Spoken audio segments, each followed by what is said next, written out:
fellas, welcome back here. EF Show, episode numero 2, breaking down European football. Champions League this week. Wild, wild, wild fixtures.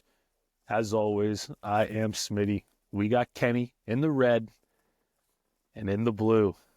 A very special guest. Calling in 16 hours ahead of us from Australia. Some call him Hot Rod, some call him Rodri. I just call him my good friend from way back, Rodrigo. Welcome to the show, brother. Thank you, boys. It's a pleasure being here. I'm obviously super excited. I mean, first of its kind, isn't it? First time you've had a guest in this pod or the other one. So you are the first ever guest. This means something, man. And I mean, Kenny, you know, I've been on the wave since day one. No, I know. You've been a relative since day one. Yeah. And I feel like with this three, it could go in so many different directions. Back in the day, I know it'd be like maybe a red solo cup, maybe some jeans that are ready to go, maybe a flat screen, big couch. But you know what? It's Champions League footy. We're glad you're here. Let's keep it on the footy this time. Yeah. I feel like that'll be a Patreon episode when when that conversation actually happens. We're not talking Air Force Ones. Canceled real quick. No Air Force Ones. We're not talking Nike Blazers.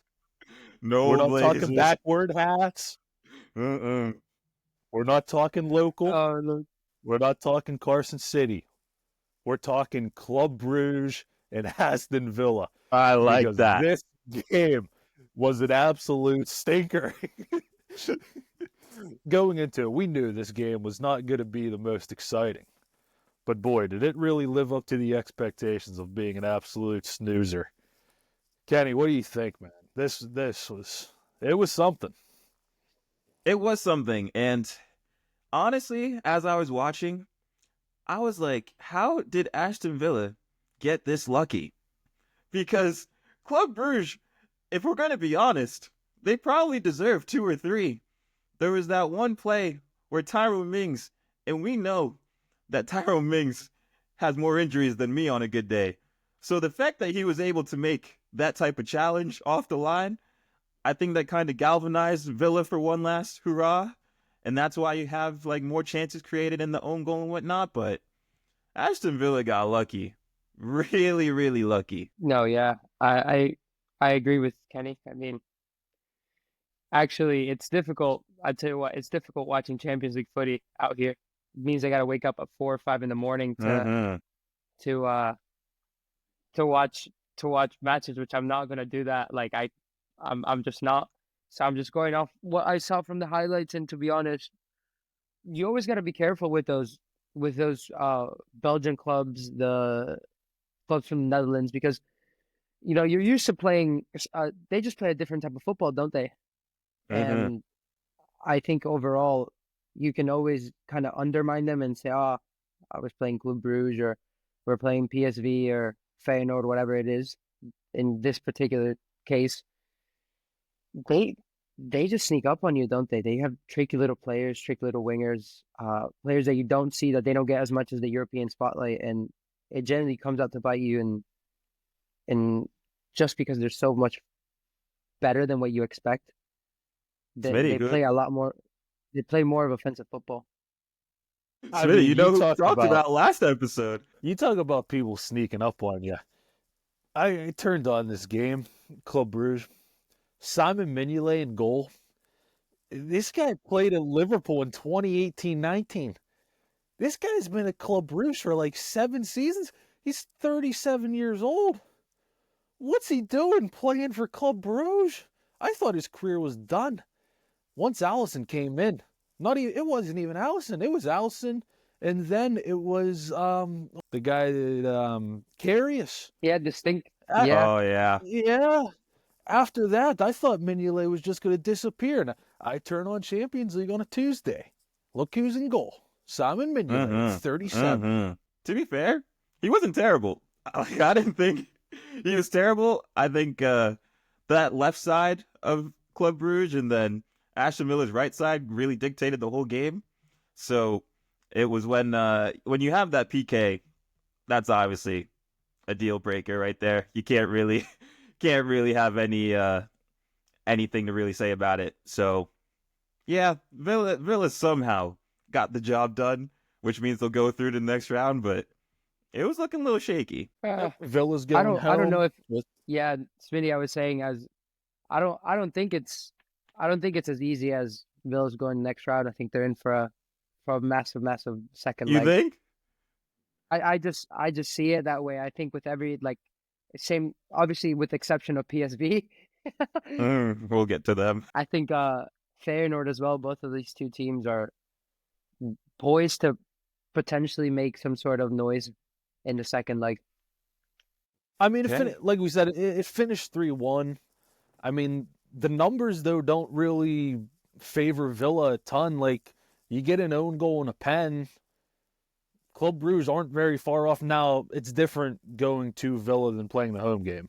I'll always say, if you lose the home game, you're kind of already dead somewhat, especially if you're not as good of a team. And I think Villa's probably a better team, but we'll see what Club Brugge can do. We'll get to the prediction section later. Dortmund and Lille. Kenny. Dortmund and Lille. Dortmund. I heard a funny stat about Dortmund. I was listening to another podcast, and it was last week. Dortmund won back-to-back league games for the first time, and I think they said like 18 months or something. Now, What? that is horrendous form. I've never seen form that bad. Someone check on our boy Torge. He's struggling. Oh yeah, him and my guy Dennis. It's pain over there. Yeah. You said 18 months, Smitty? Is that real? It was a long time. I want to think it was like 18 months. It was over a year that they've won back-to-back league games. And if you were Dortmund, a club of that size, let's be honest, the second biggest club in Germany, massive budget, let's be fair, compared to the other teams around them, you cannot be doing that. That is appalling. Well, I did say don't be surprised if Lille gets a result at Dortmund last episode. And when I was watching, I do want to call out two things for Lille. That center mid, Buwadi, he's like 17, 18 years old. He's cold. He's so good. He's so good. I don't know how, because I think he's French, but I don't know how they keep producing all these talents. But him and Andre in the midfield were man of the match for me. And then the other one that I saw, we didn't see Kylian Mbappe. I got to see Ethan Mbappe play. And that's really scary because I learned that he plays exactly like his brother. Like, it makes no sense except he's left-footed. And I just thought, I'm like, you know what? For this being the first time I'm watching Lille, it's honestly a good sight to see that they played well collectively. They kept their heads even when Dortmund went up 1-0. But yeah, Lille, I was actually really impressed with to get a result. Can we talk about that Dortmund goal though? Please, the floor is yours, man. Like, to be honest, I saw the highlights and it was early in the morning here, so I couldn't even look straight. But I saw it, I was like, oh. And then yesterday I saw a video again of the recap, and it just reminded me of that Thiago goal for Liverpool. Like, it looks like the ball doesn't even scrape the turf. And I mean, you couldn't have hit it perfectly. I didn't watch much of that match either. I watched the highlights, but again, it was something that it was like, it's a 1-1 match in the Champions League. The second leg's going to be a lot more interesting anyways. I was surprised to see Leo actually get a result in Dortmund though, just because it is that hostile to play.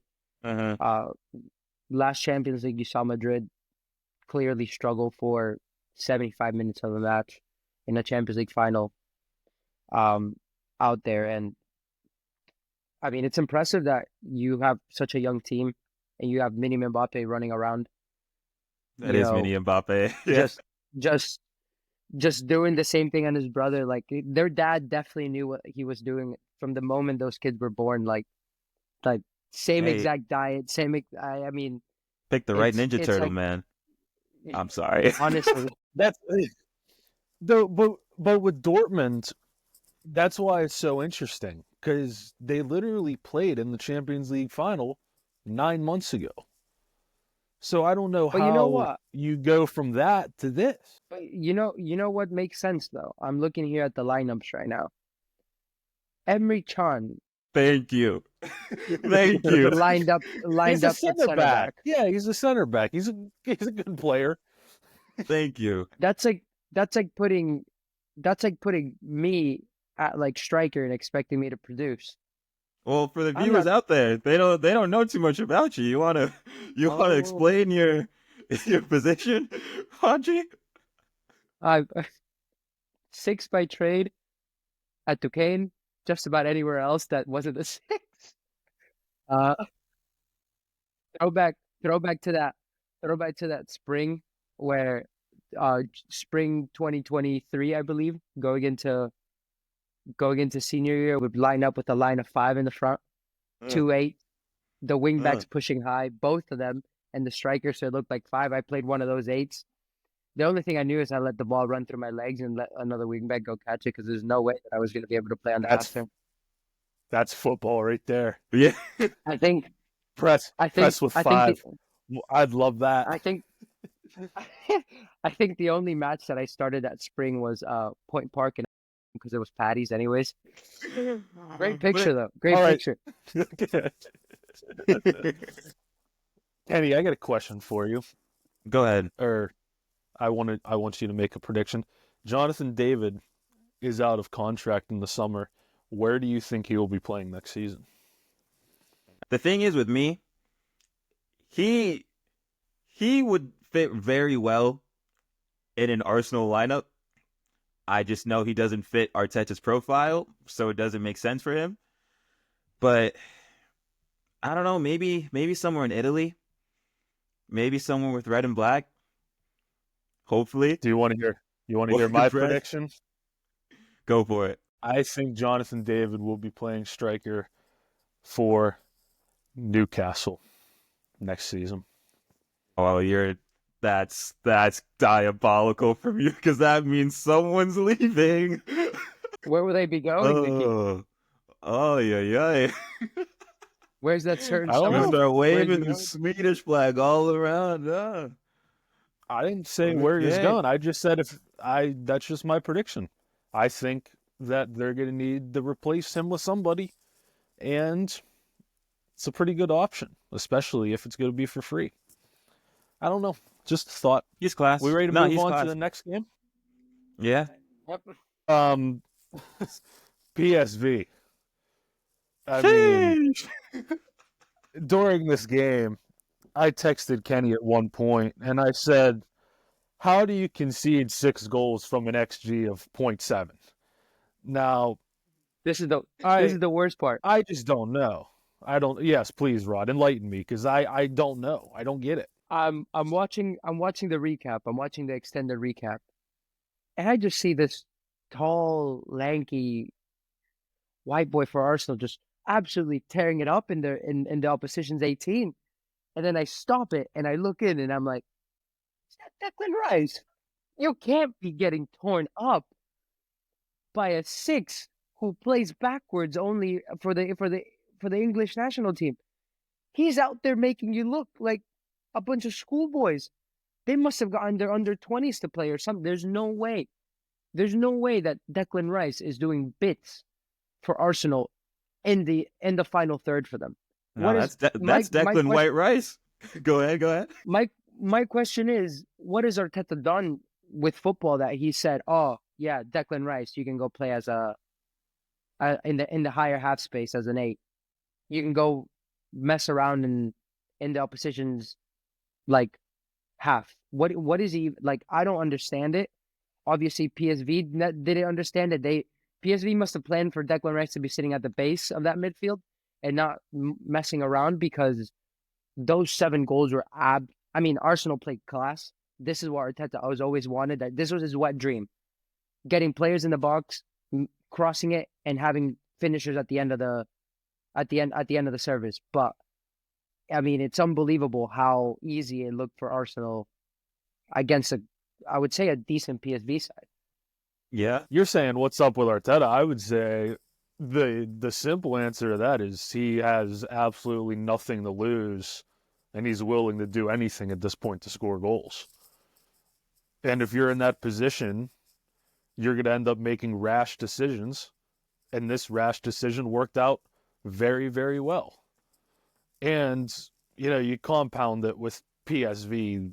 Well, I mean, it was shocking. But still, if you beat a team 7-1, you still have to go put it to that team. Yeah. Yep. It's not just the other team's bad. You still went and put it to them. I will say the phenomenon of Declan Rice playing at the 8, he's been doing it for a while this season, but I think PSV kind of just underestimated how good that left side for Arsenal really is. Because let's face it, like, everyone's been clowning Arsenal this entire season. But when you look at it, they're still second in the Prem. They still have a good squad, barring all the injuries. But that left side of Lewis Skelly, Wanyeri, Declan Rice, everyone, like, they were just ticking. And I don't know if we want to talk about Lewis Skelly, because the whole game would have been a little different if it was 10 men on the pitch again. I'm just leaving it out there for you guys, if you saw it or not, but Lewis Skelly probably should have had 3 red cards in seven games. It was second yellow. I'm not going to comment on potential red cards on today's episode. It's not my place. See what you did there. No, I see what you did there. No, I really think Lewis Skelly, like, he's such a good player. Like, he's really good. But I don't know if I want to compare it to, like, his red cards are like how we've been seeing all like this plain stuff. Like, it's just all these occurrences that are just randomly happening or that we're seeing, because I don't think he's a dirty player.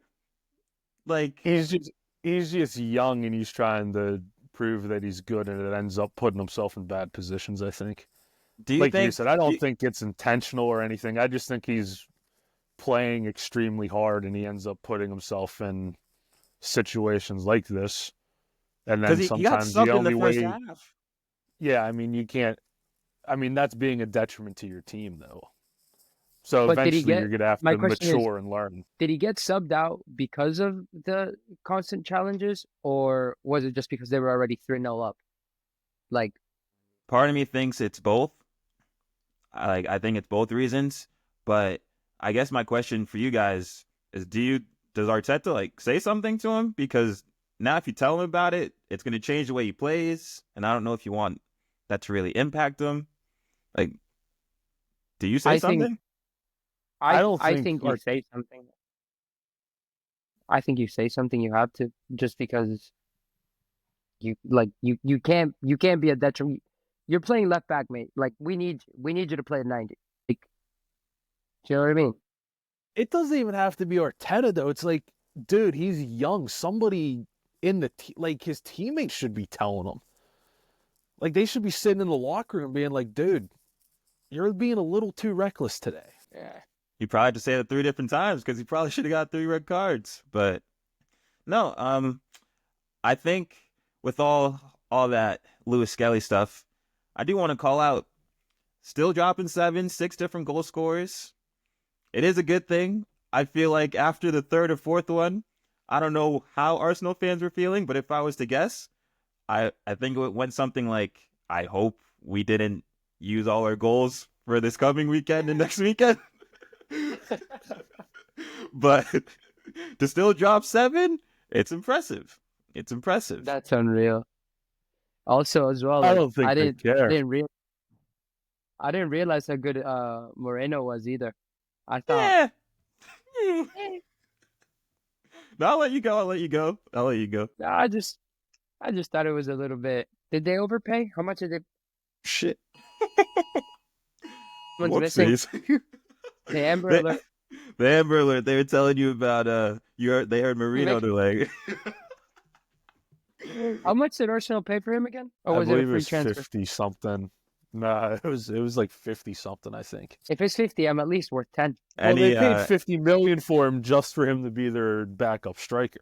any thoughts on Odegaard scoring twice? Is he back? Back in form? The silence is deafening. There were. I saw one of them. It was in the box. I mean, he should have scored. Any player with in form or out of form, you have to score those. I will say before we change subjects, Kenny, you would know him, and I think maybe Smitty, you too. Do you guys remember Richie Ledesma, the young American? You gotta watch episode 1, man. Is he doing it right back? Yeah, no, this is crazy. He came in as a 10. This is crazy. He debuted as This a 10. is so crazy. Oh my god! I clearly didn't watch episode 1 because Oh I'm just man! out of the place. But how Oh, crazy is that? I No was wonder they well. conceded 7. I know. I mentioned how I played against Ledesma like U18 and all that stuff, and Yeah. I'm like, why is he playing right back? Like I know I'm supposed to be sitting here for a reason. Like my days are done. It is what it is. But there's levels that I thought Yeah. he was gonna attain to where he could stay at the 10. But I guess PSV was like, how's right I'm back? telling you, that's not gonna gander a national team call up play right back as a 10. You're only about 5'8", 5'9", above 40. Like, I mean, my whole problem with like a lot of the U.S. players, not to go off on a tangent, but I hate how the U.S. players are always moved into different positions for these European teams. Like, if we're gonna get better, you need to have like a set position, and like you should be the one dictating. Like, I'm gonna be here. I'm gonna play here. But this is the Have you problem. considered that gets the U.S. undermined. players aren't good enough? No, because if Weston McKennie's captaining Juventus, if Timothy Way is doing whatever he's doing, like there's Christian Pulisic is doing well at AC Milan. This isn't normal Juventus, though. Let's be fair. Let's be honest here. Yeah. Still Juventus. Still Juventus. Still Juve. Yeah. And if Christian Pulisic played for Manchester United right now, it'd be Manchester United. Yeah, but he wouldn't. Do you think he'd be like getting moved out of position? I'd hope not. If United's he was, also it'd be a broken because club. of him, not because of United. That's all I'm United's saying. a Is broken club. maybe it's not. Maybe it's the players and not so much the teams. I don't know. Fair enough. Any last thoughts on PSV and Arsenal? Arsenal going through. Take your underwear out, fellas. Start waving it around. Just don't even play the second leg. Like in the cartoons, when you take out the flag out and start waving it around, your white undies. That's what PSV got to do, because they're gonna get bummed again. We're probably not white anymore. It's white. It's white with the brown stain. Brown stain in the back. Oh. All right, Rod. 2 teams that I'm sure you are very familiar with here. Real Madrid and Atletico Madrid. I will say this is the game where I shine.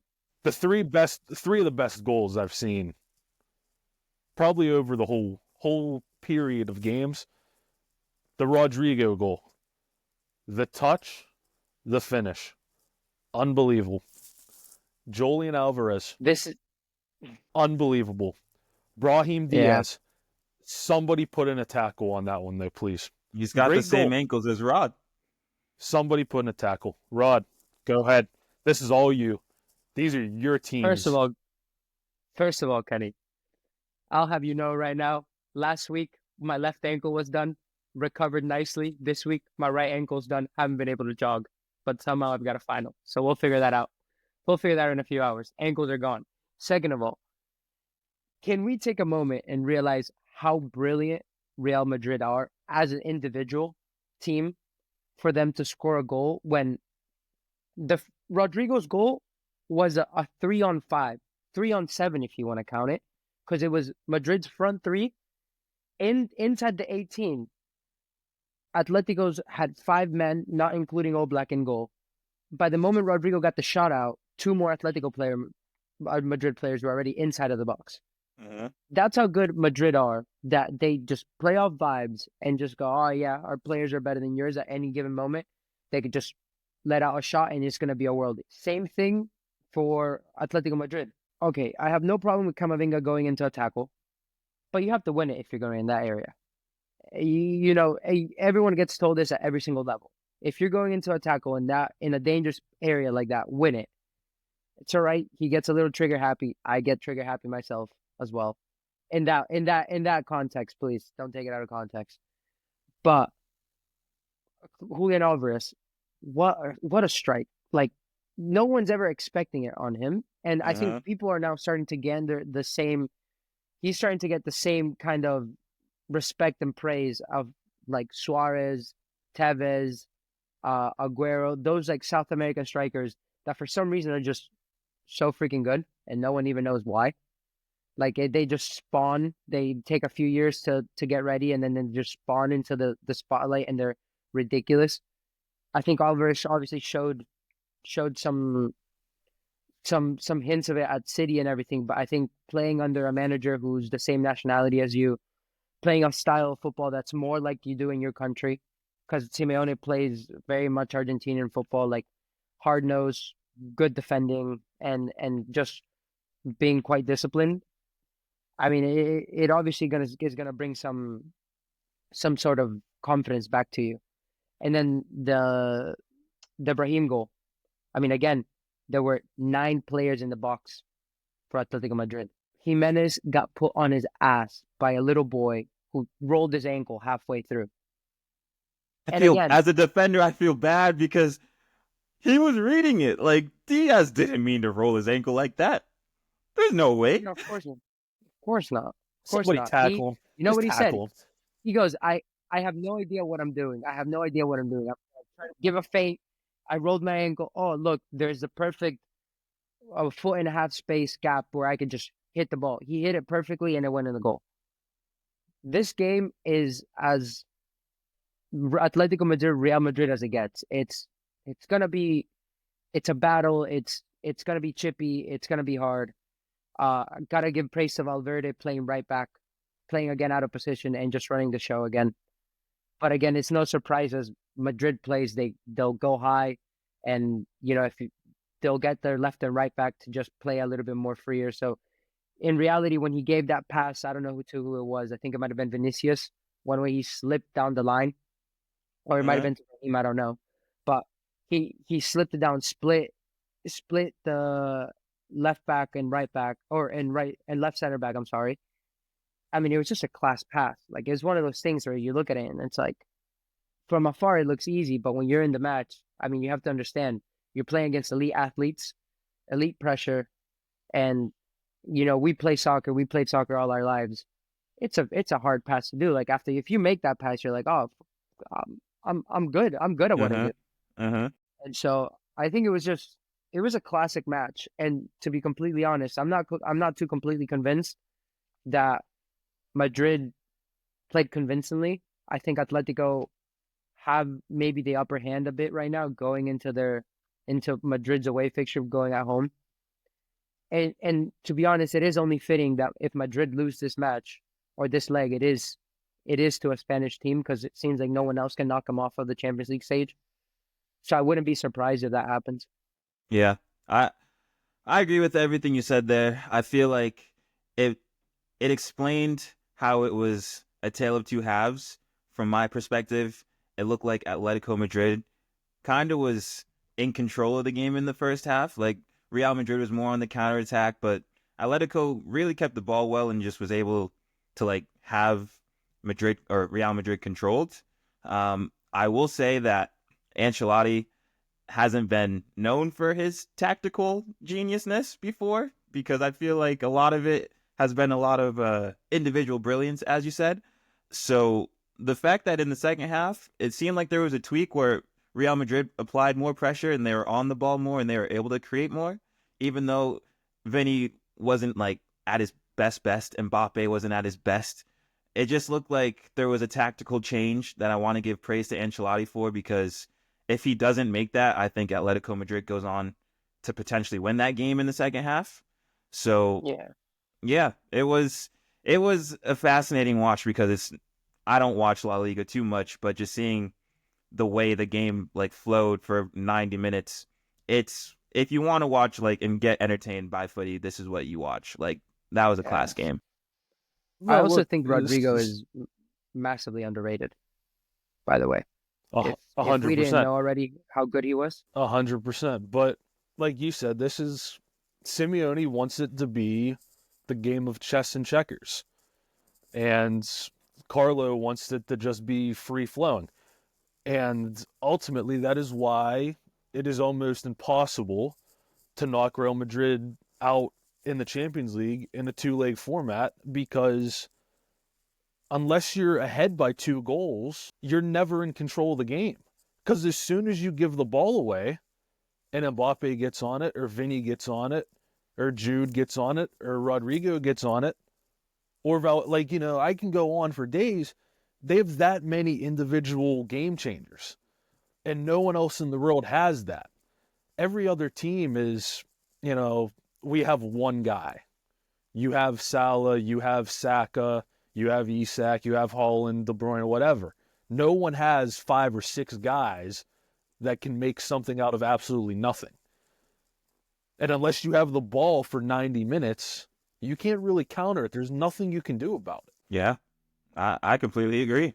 I completely agree. But as you mentioned, Jude didn't even play in this first leg. So the fact that he's coming back, I don't know what that means for Diaz. Like he did play well, so unfortunately he'll probably have to go back to the bench. But yeah, it's it's You see, go ahead. I was gonna say, you see, to me, I think you take either Tchouaméni or not Tchouaméni, so Camavinga. You have to take Camavinga out. You, Really? you're Ancelotti. You're Ancelotti. Brahim just scores a goal. You're not gonna touch your front three, obviously, because they'll have a fit if you do. And so who's the easiest to manage? Who's gonna give you the least amount of problems? Obviously, it's gonna be Brahim, but he's hot right now. He's just scored a goal. I understand, but they're Foul winning. shows. They're winning. Do they need this goal? Yes. Yeah, I mean, it was 1-1. No, like It was with 1-1. Chouameni and Camavinga, I feel like you can start the game out like that. Like starting with Brahim, to me, I feel like you're still trying to go on the front foot. Yeah, Maybe you bring him on like later in the game for like a later impact, yeah, but yeah. I, Considering as well that you have Fernand Mendy on the left, like this guy is. I mean, I'll let Madrid fans speak for that. Yeah. This guy. You know what? Kenny, the The best thing Rodrigo about Madrid. goal, Go on, Smitty. Go on, Smitty. the Rodrigo goal, oh my goodness gracious. Rodrigo goal. I got to ask you this. At the left back, okay? Because I watched the goal about 8 times. Okay. As soon as this long ball is getting ready to get played, why is the left back sprinting towards Rodrigo? Like, the left back is in a he's pretty central. And his ball's getting ready to get pumped over his head. And he's going, okay, I'm just going to run forward to. Why? Why? Please explain to me this. I don't get it. The simple answer is he shouldn't have. Like he just Okay. got caught out. I think he anticipated that the ball was going to get played to Rodrigo's feet, even though clearly that wasn't going to happen. But yeah, no, at the end of the day, maybe he was just more threatened by Rodrigo like getting the ball and turning and running at him as opposed to Rodrigo sprinting past. But yeah, he just got caught out. He just got caught out. Yeah, Okay. I think as Because well. my Like thing is, like, when you're. even if it's getting played to him, I still don't want to be that tight to him. That's If he's just in what front my of you, opinion would be. that's fine. Yeah. But Go when ahead, you're Rod. playing against Rodrigo, you have to get tight on him because he's not like Vinicius where you got to give him space because he's gonna come running.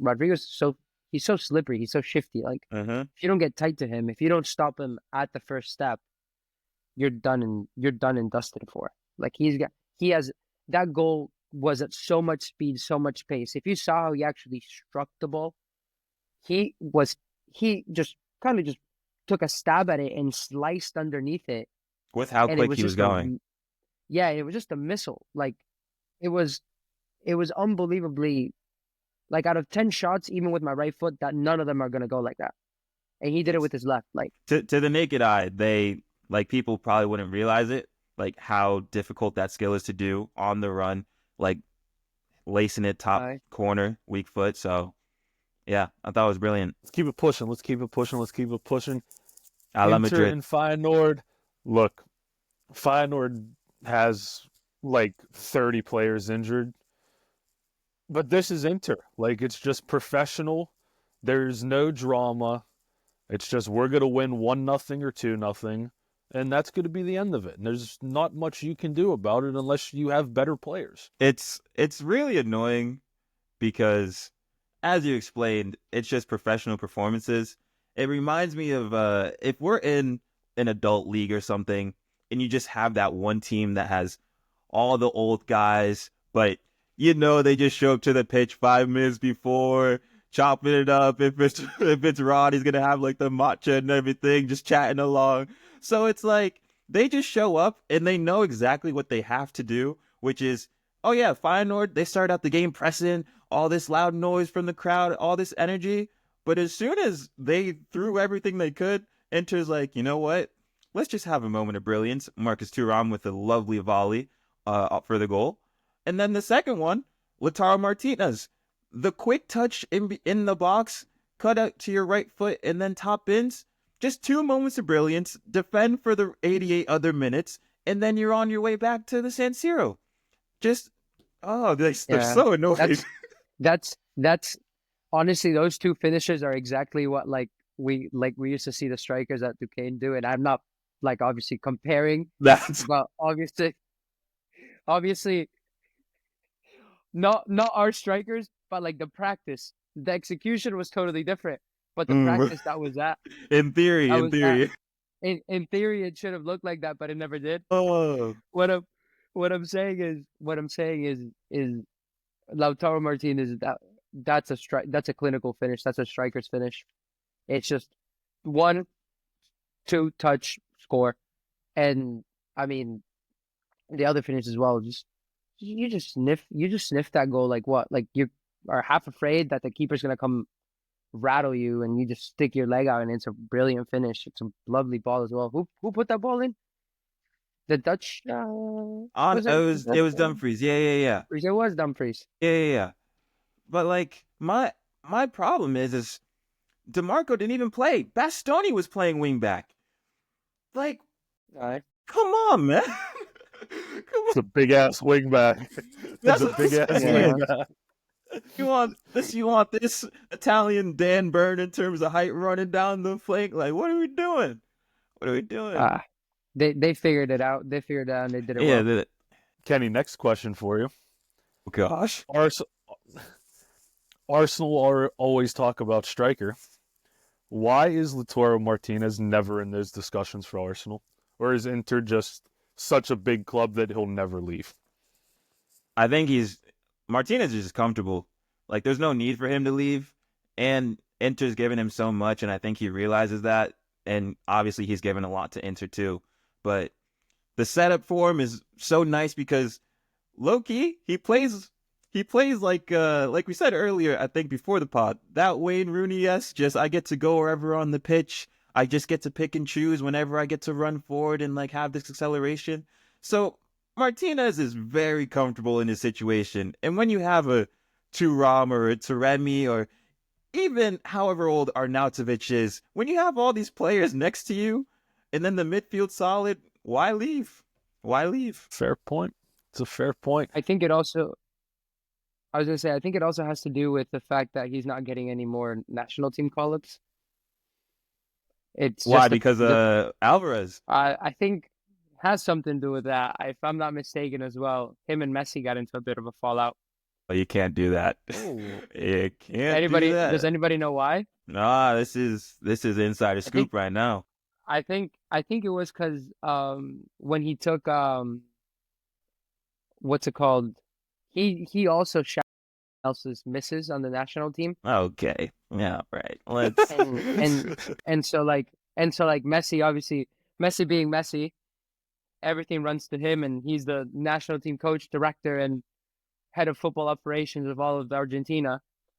And so obviously you're not going to leave a club where you're so dearly, highly regarded, and you can do whatever you want for a brand new club like Arsenal, who are going to expect you to give more and do the work that you just don't do at Inter. On top of the fact that you're getting praised like a king, which you should be doing at the international stage level, but you're just not because Messi has it out for you, and Yeah, it is what it is. but no, before we move on to the next game, we're just going to confirm that we have no clue about those allegations. Cannot confirm nor deny. No, Speak to Rod if you want clarity on that. I, this is just what I've heard from like insider sources. Fair He enough. has the I've been same hanging out. sources that we have the same sources for Thomas Partey information, so it's okay. UEFA Centel.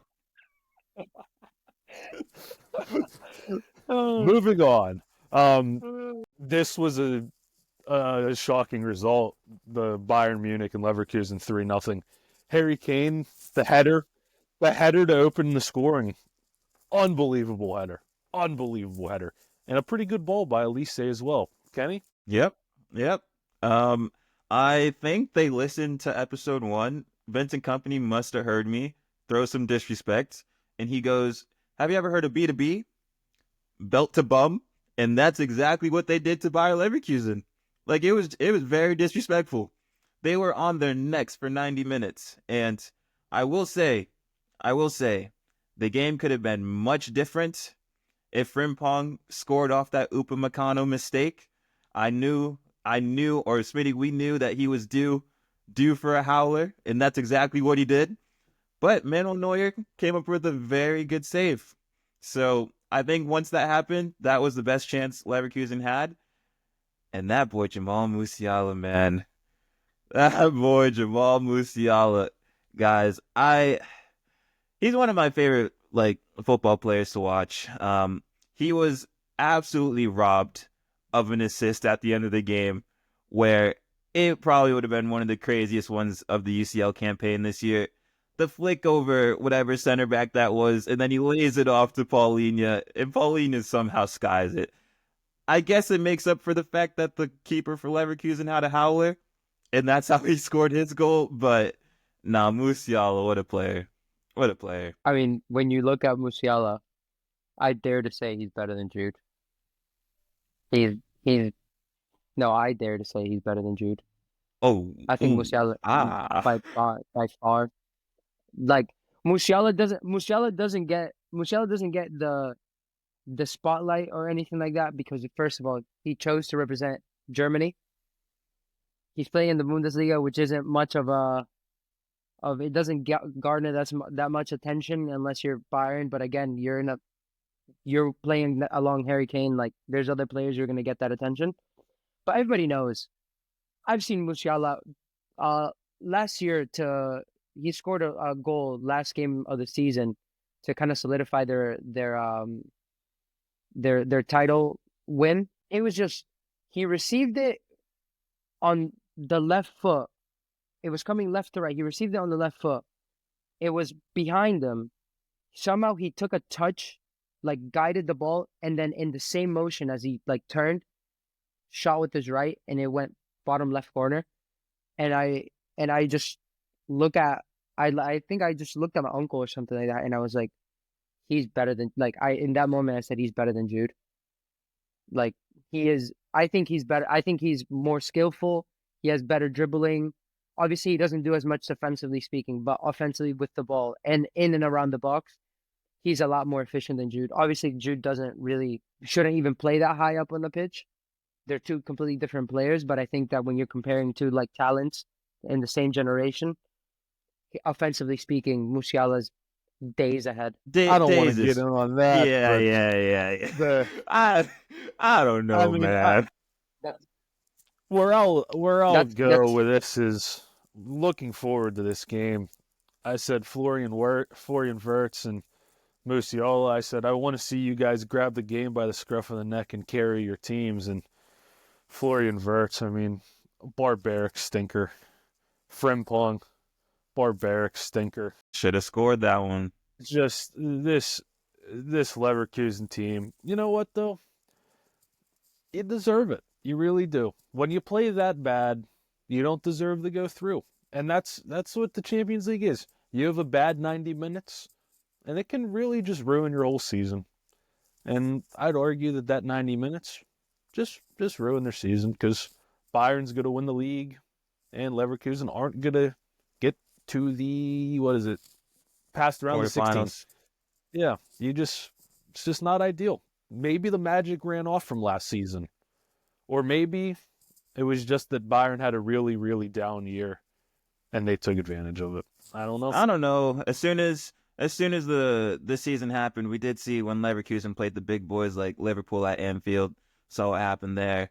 Now it's Champions League nights against Bayern Munich. I don't know. I don't know. Do we forget that Leverkusen weren't even meant to be here in the first place, anyways?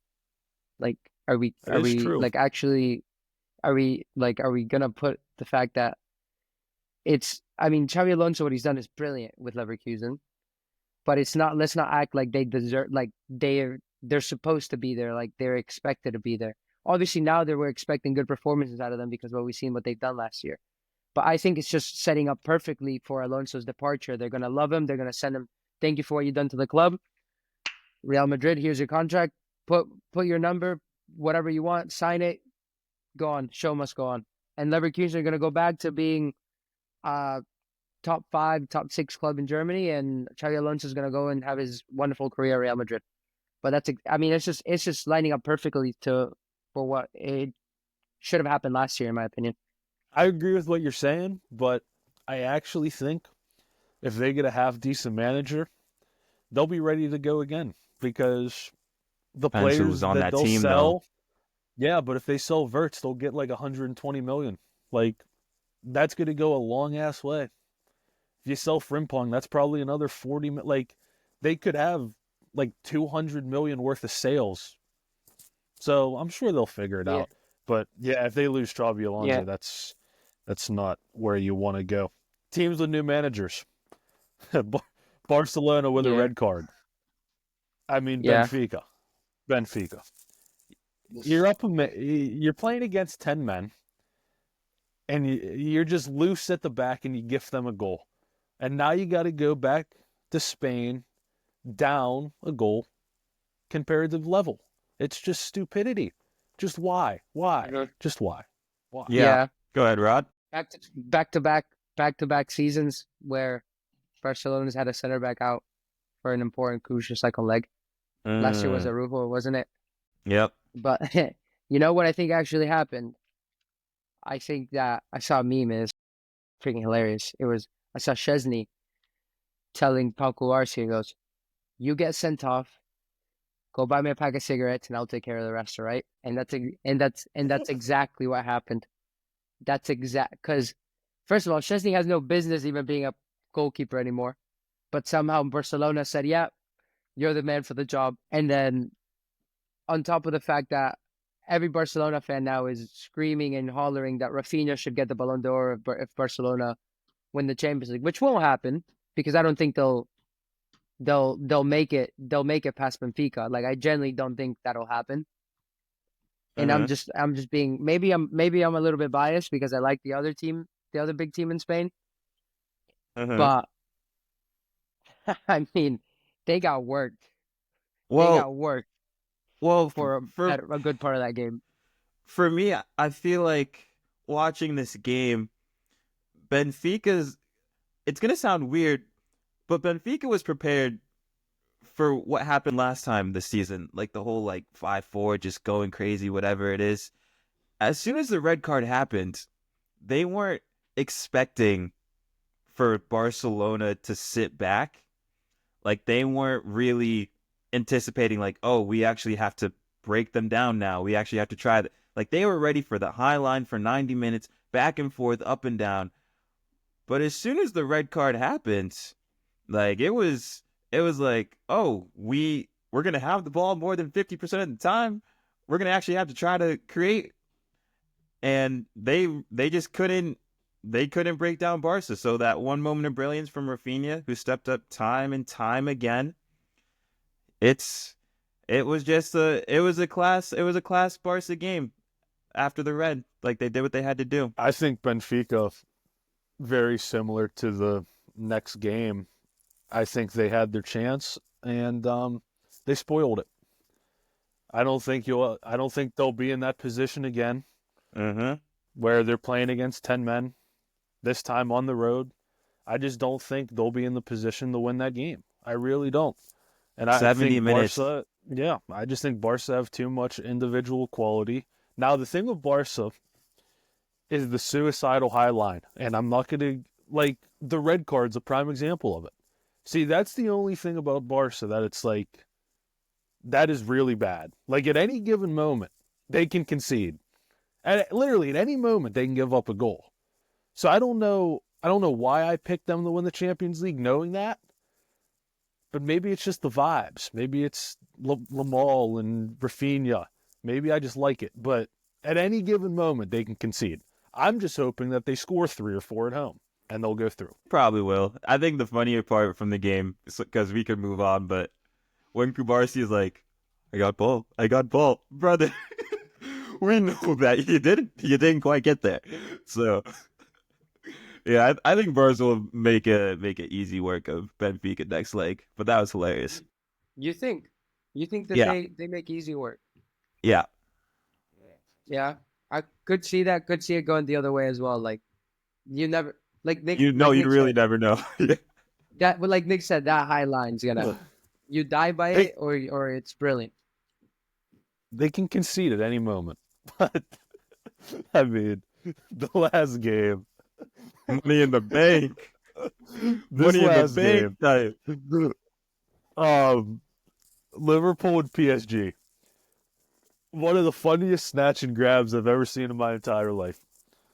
As a Liverpool fan, at about 70 minutes, I was sitting on my couch saying, you know what? I'd be happy if they went back to England down 2-0. I would have taken that. Like, 2-0 would have flattered them. Like, that would have been an unreal result, honestly, given how the game was played. And somehow, you know what it was, though? It just made me think. And it's like, you know what? This is what Real Madrid have in the Champions League. Some teams in certain competitions have an aura around them. And I think that's all this was. Was Liverpool the most successful English team in Europe, and PSG haven't achieved anything in Europe. And I think ultimately they get one chance out of absolutely nothing. And they somehow score. Because Donnarumma's got flappy wrists. Real flappy wrists. Lettuce wrists. Oh, Lettuce wrists. I mean... Lettuce wrists. I'd be in pancakes with harder like edges around than Donnarumma's wrist, man. Like, wait, this is crazy. How do you let that through, man? You can't. Your team is on Liverpool's throats for 90 minutes, and you can't make one save, man. I'm sorry, Smitty. Go ahead, because I have some more thoughts here, but no, I think the first half was an absolute gong show. Like PSG were unbelievable, absolutely unbelievable, and Liverpool had no way out. Jota and Diaz, the two Chuckle brothers up top, weren't providing any outlet. Salah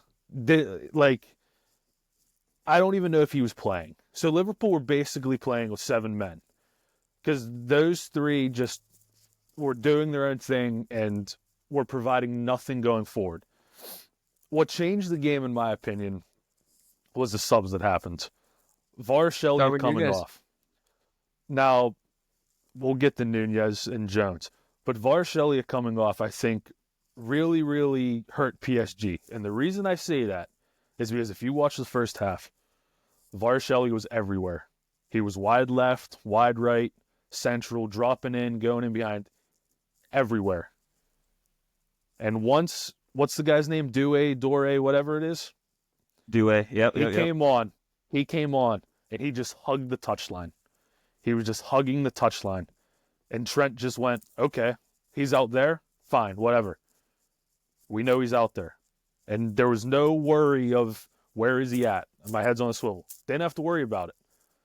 And then having Jones and Nunez come on, Nunez provided them with something that they could go in behind and have somebody that could hold it up. And also having the extra body in midfield, I think, ended up making the difference. But, I mean, like I said, it should have been 2-0, 3-0.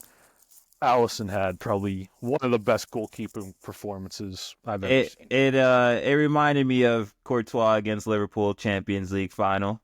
That was the vibe that I got from Allison.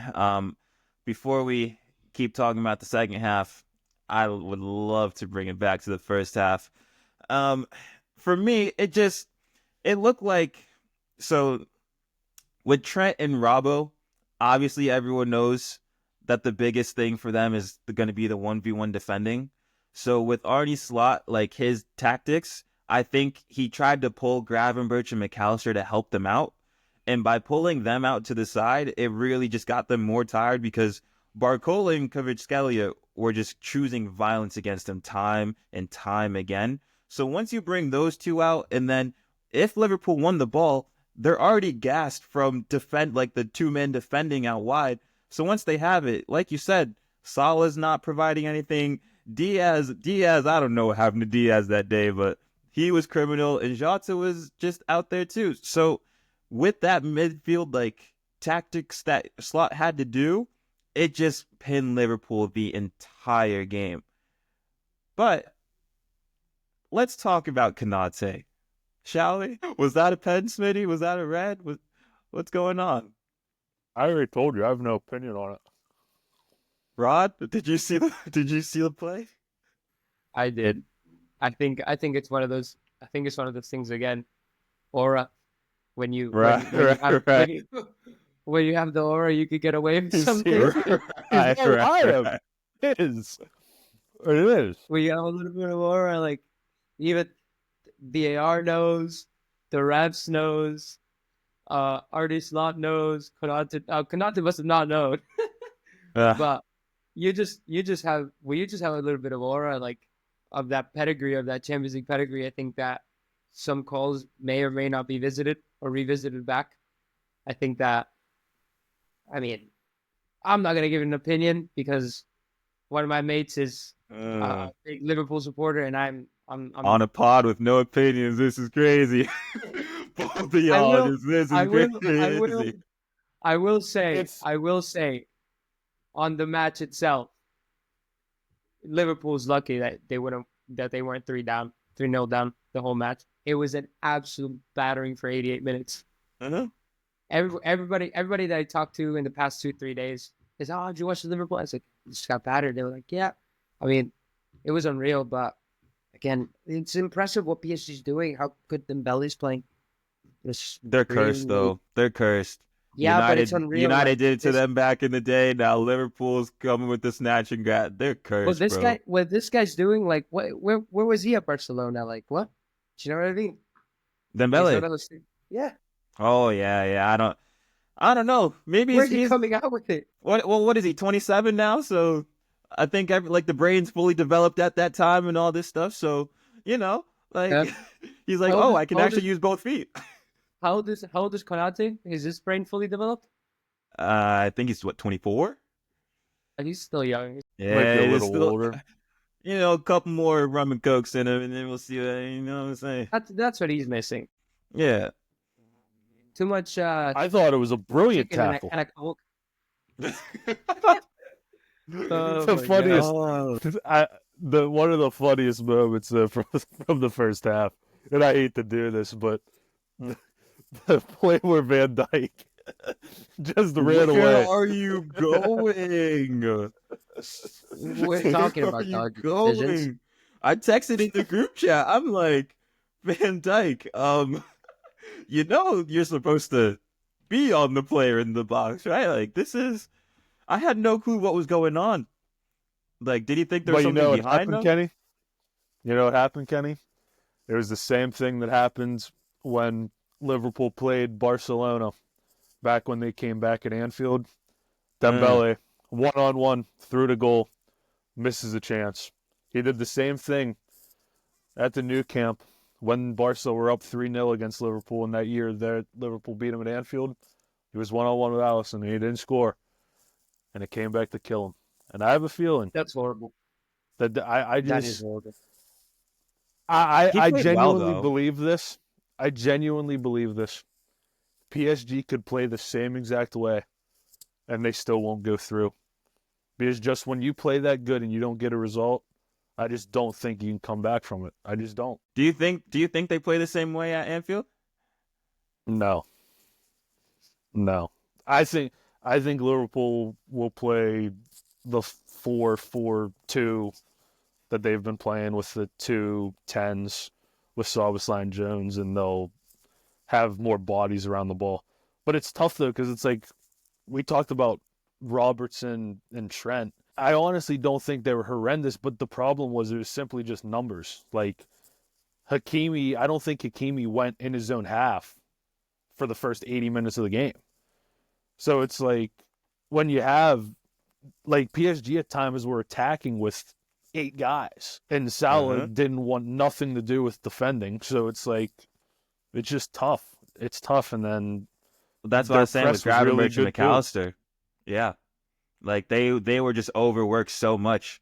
So when they were on the ball, there was 3 PSG players around them, and you're just defending again in that vicious cycle. I feel like we've all been there. Like when our team's defending backs to wall, like, oi, it's tough out there. 90 minutes against Pitt.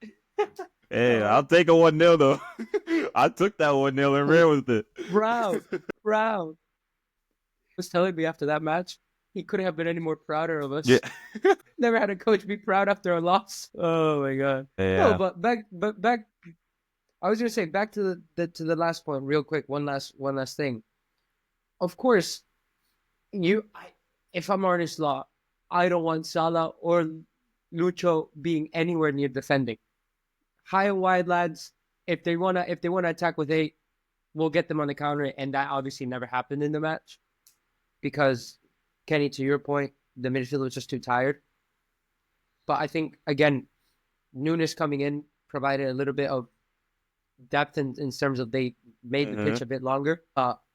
If I'm a manager and I see a team committing way too many numbers forward, I try to keep at least 2 or 3 players always open to pin some opposition back. But if they want to be stubborn like that and just go all out, it's like playing that high line again. You're committing numbers. The thing is, yeah, of course it could be brilliant, but could also hurt you. Kenny, the thing is, like, I don't know if you watched the whole game, but there were times where PSG gave the ball away, and if Liverpool just connected one pass, they were like 6-on-2 going the other way. But they just didn't connect the pass. But that kind of goes to what you were saying. That goes exactly to what you were saying with the front 3 just not on the same wavelength. Because if that pass does connect, there's a lot, like Donnarumma is a much busier keeper that day. So yeah, I completely agree. Who knows? I saw before Slot said he told the guys that they weren't going to have the ball and they were going to have to suffer. But let's get some predictions. Last section of the show. Predictions and bold takes, Rod. So this is the section of the show where anything you got bold to say, this is where you say it. But let's go through some of these predictions first. All right. Villa going home with a 3-1 lead. Are we all going with Villa to go through? I am. Smitty, I'm agreeing with you. Rod? Yeah, I'll agree. I thought about it, but you know what? If you don't want to be a little bold, if Asensio plays like Asensio does and just has brilliance, you know what? I don't. Why not? You know what I mean? That Madrid love runs deep for my boy. yeah. Fair enough. Watch out for Mignolet. He's getting ready to cook. Dortmund and Lille going back to France. I think Lille's going to get a result. I really do. Part of me wants them to get the result, but I'm also like, they're at a point of, I don't want to say inexperience, but Dortmund, they do love a Champions League run. We've seen it in recent times. I think Dortmund's going to narrowly get out there with a 1-0 or something like that. 2-0 lead. I think they 2-0. take it. Okay. I think they take it. They're at home. You know what? Sometimes that inexperience and that youthism just can take you a long way. Obviously, I don't think they get past this next round, but I think they put a good showing at home. I love the optimism. I just know what we just witnessed in France. It might be a country thing. It might be a country thing. Yeah. Not Arsenal are through. Yeah. Atletico and Real Madrid. I'm scared. My bold take from last episode was that Atletico would go through, so I have to predict them to win. Don't feel great about it, though, to be honest with you. Don't feel great at all. But I think Real Madrid gets it done. Jude Bellingham coming back is going to be a massive boost for the squad. So it's not going to be pretty, but Real Madrid will go through. 1-0 Madrid. I think it's going to be a long, long match.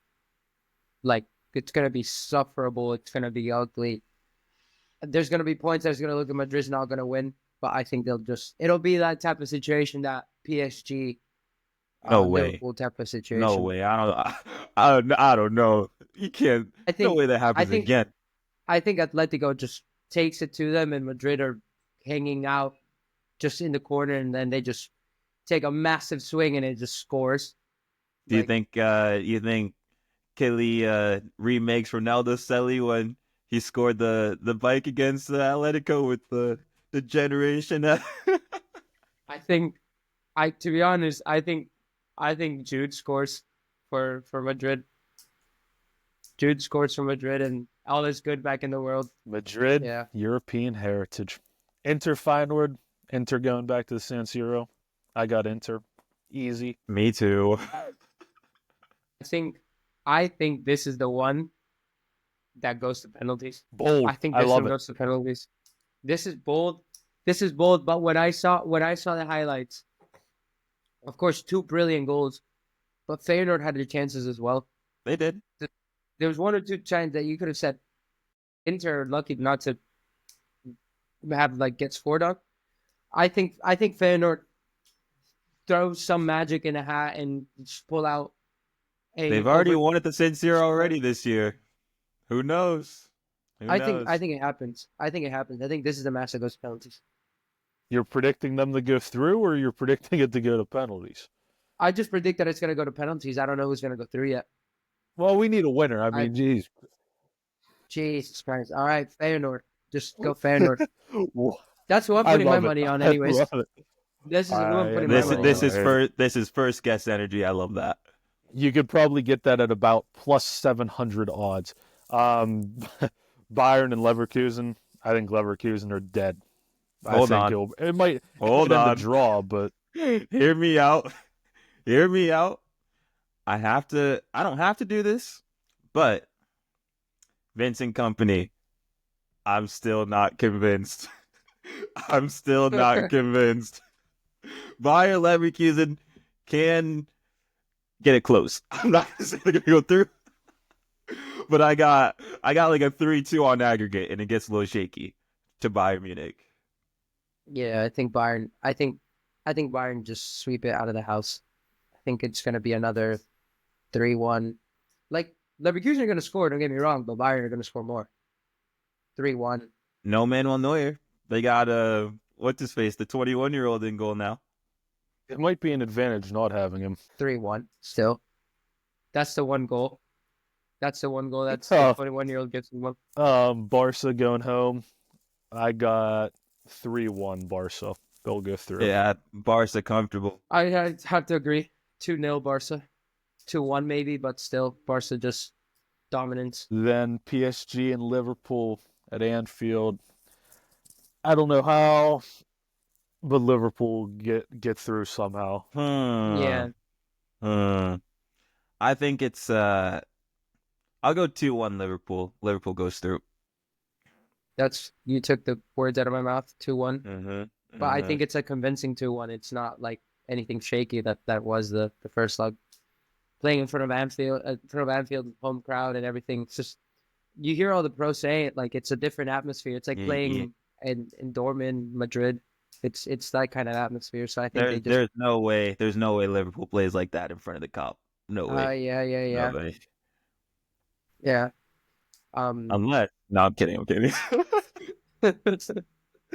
Oh my god. Rod, Well, last question. yes. Mm-hmm. Who will win the Champions League this year? So far, we have two predictions. We have a Barcelona and we have an Inter. We look to see what Picked you Inter. add to the wall. You picked Inter. Unfortunately. To me, it's between Real Madrid and Bayern. You I think a Harry Kane Bayern's gonna win? Yeah, Okay. yeah. I think I honestly they look that good, and they're just. It doesn't matter who's Bayern's manager is. Bayern gonna produce. Doesn't matter who the manager is. We've seen it. They've had Pep, Ancelotti, Thomas, Tuchel, now company. They're gonna produce. It's been the same Bayern over and over. It's just a matter of time. It's just either Madrid are slipping or someone else. They're gonna get to another final, and I think maybe this is the year. I think this is the year that Madrid maybe loses the Champions League but wins La Liga because they can never do both at the same time. So I think this is the chance. At Bayern, I'll go Bayern. As a Madrid faithful, I mean, we can't win everything, guys. That's fair. That's fair. I understand it. And I think before Smitty wraps it up, Rod, a pleasure being the first guest on the Remotely Related channel.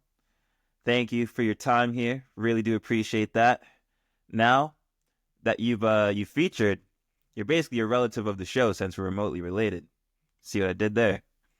Wordplay. You've been on a roll. You've been on a roll with the paternity leave and everything. Hey man. We're glad you pulled up and go ahead. I would like to say something before it ends. If any of you or any one of the viewers watching the Remotely Related podcast and know me as a personal friend and are a friend of everyone here, you can bet on Bet365 on my matches out here in Australia. Anytime yellow, anytime red is always a lock, fellas. All you have to do is put a measly $25 into the account. It could grow massively. You never know what I'm willing to do for a bit of money. Just for the shits and gigs as well at the end of the day, right? So can they bet on the final? No, because it's preseason, but next weekend you can. It's gonna be it's the FFA Cup. It's the Australian version of the FA Cup. We've got Murdoch University away, and you can bet on that. So, and I will be starting. Well, we'll add the link in the description. Rod, like we said, thank you very much for hopping on and chatting with us. I don't know if any of what you just said was legal, so we might have to put like a disclaimer on the screen or something. But to all the Doesn't viewers, matter. Thanks for tuning in to episode 2 of the EF show. Thank you to our guest Rodrigo. Like, comment, subscribe. Only on YouTube. Up the boys. Up Liverpool. Up AC Milan. Rodrigo. Madrid. Up Madrid. I love Madrid. All of Madrid. We'll see you guys on the next one. Peace.